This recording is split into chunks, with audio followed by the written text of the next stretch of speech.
Hey guys, it's X, and welcome to another Minecraft video. This is the Minecraft video that I wanted to create before I went off on the machinima and um, Let's Plays and all that kind of stuff rant that I went on in the last one. Didn't mean to go that far into it. Anyway, this is the one that I wanted to create, and what I wanted to talk a little bit about was a little bit about the basics of designing in Minecraft. Now, I'm not the best Minecraft designer, I don't pretend to be. I've seen much more impressive things done by people in Minecraft, but I think I get along pretty well. And I'd just like to share a little bit about how I handle things in the world of Minecraft, in the world of Minecraft, so you can take some tips from it and use them as you please, or hopefully you get something out of it. Um, you don't have a lot of choices in Minecraft as far as colors are concerned.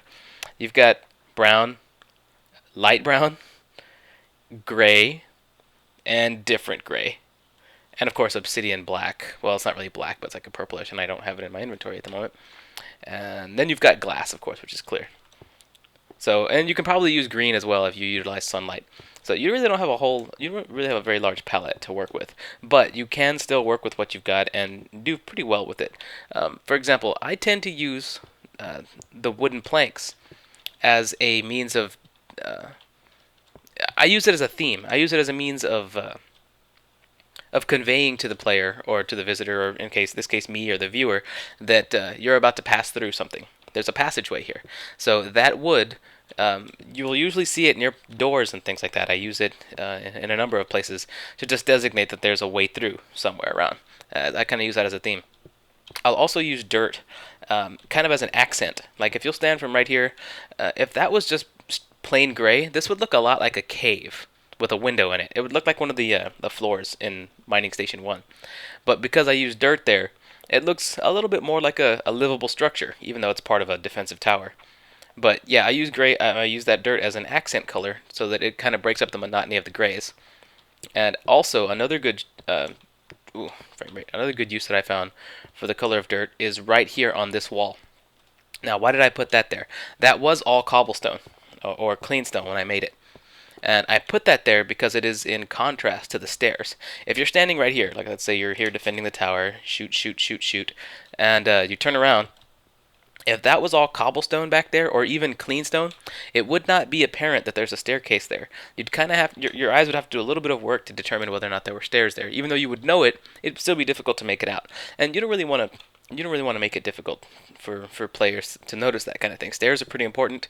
Stairs in any building, even in the real world, should be readily visible and known as soon as you see them. You should be able to glance in the general direction of a staircase in any building and know that that's a staircase. So that's the case here.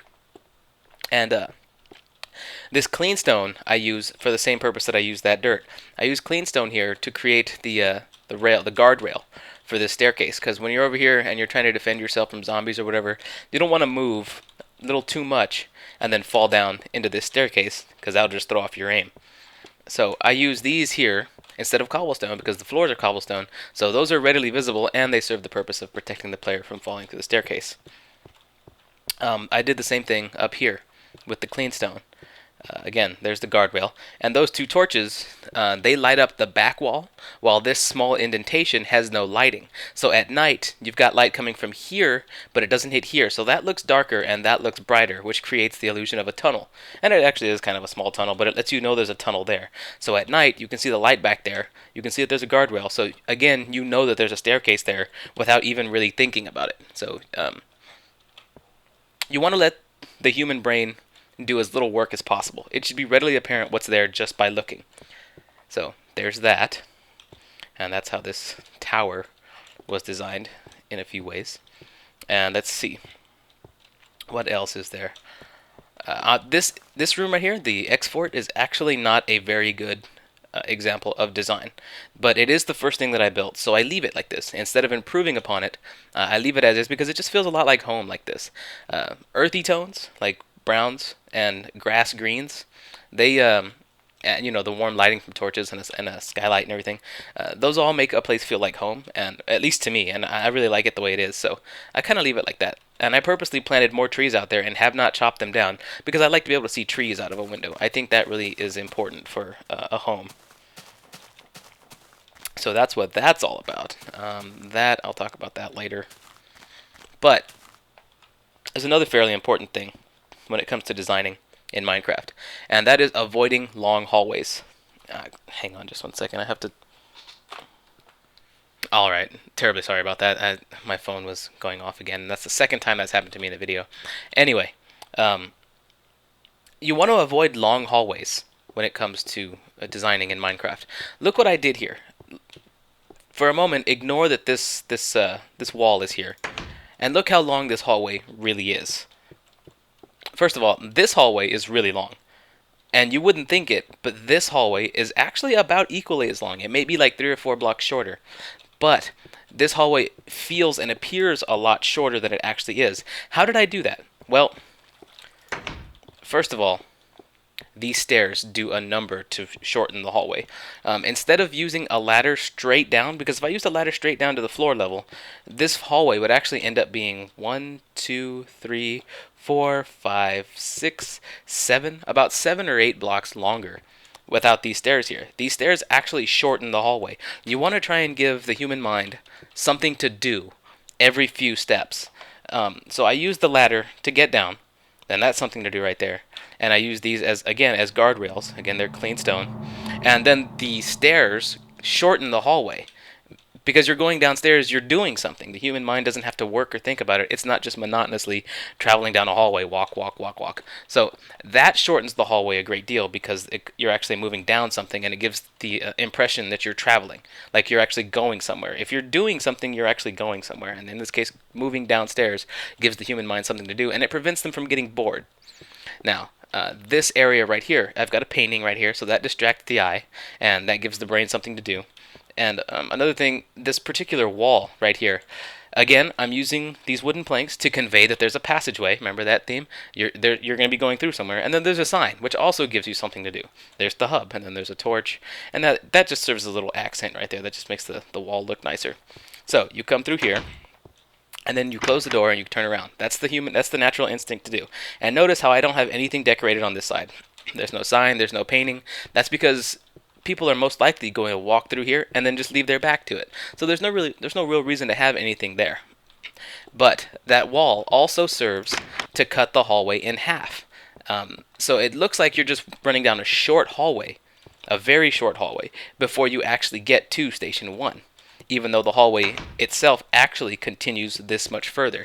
You see things now. Now you've got a destination, and it prevents you from getting bored going down that long hallway. So that's one way to prevent long hallways from being boring. Now I have a second long hallway here. And another way to prevent long hallways from being boring is to provide rooms, especially if you use windows. Windows are very important even indoors. Providing rooms as you run down a hallway gives you, again, something to do. And looking through windows prevents you from getting bored. You can see through windows and view projects and things like that. And yes, I've halted construction on this particular room. I'm not going to go into detail why in this video, but yeah, the whole idea that I had turned out it wasn't going to work the way I wanted it to, so I'll have to figure out something else. I do have 2 or 3 other things in mind for this room, though, so don't worry, that's not going to go to waste. Anyway, and then of course you've got the ladder that leads up into the Greenhouse of Harmony. I'll talk a little bit more about that later. But that's another way to prevent long hallways from being boring. And again, I use the stairs to a lesser extent here. This doesn't have to be raised. I just raised it because it makes it feel like a separate part of the hub. Now, let's go take a look at Mining Shaft 1. I've got this first floor here, which is completely empty, and a sign that marks it. That tells you that it's in progress. It's very bare, it's very basic. This is how most rooms that I found in Minecraft actually look, because there's no sense of design about them. And I did that on purpose, because I want to leave this sort of as a blank canvas so that I can do whatever I want with it later. Now we're coming down to beta, and again, look what I did here. Actually, I should probably put a torch here, so that makes it easier to see. But look what I did here. Again, remember that theme? There are wooden planks around the door. It tells you that there's a passage there.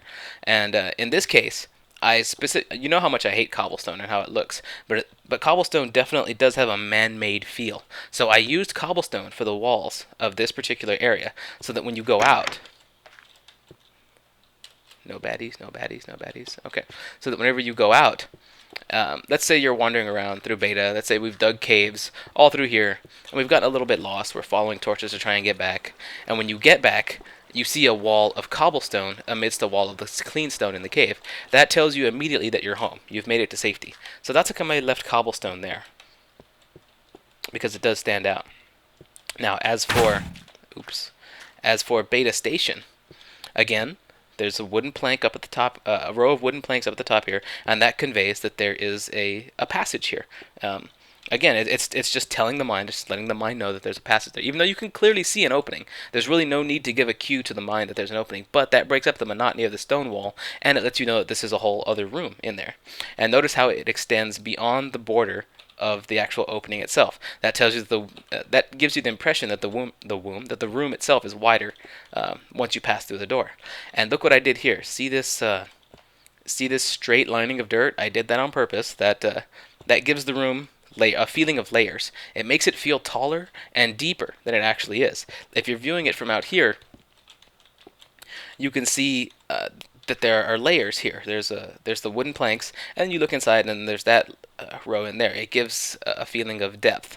And also, this room itself is fairly small. This station is fairly small.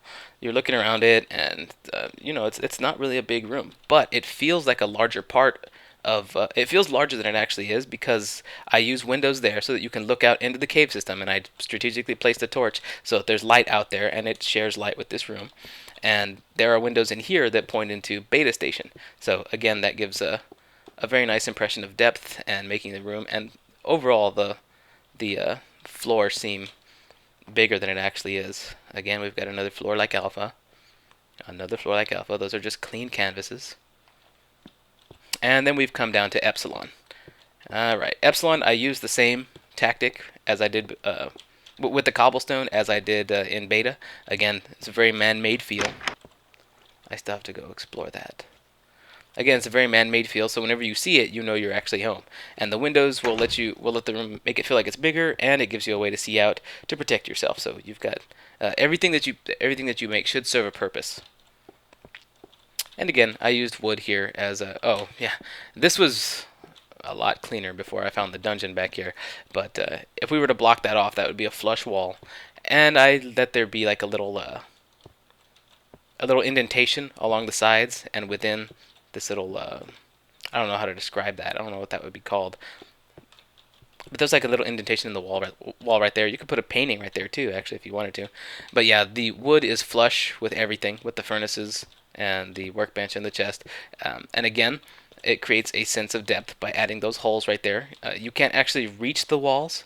And if you can't actually reach the walls, it makes it feel like the whole area is roomier. So that's why I did that. That's how come there's like a desk type area all along this place. It feels sort of like a classroom in a way. I haven't done much with Zeta. We're not really going to go down there.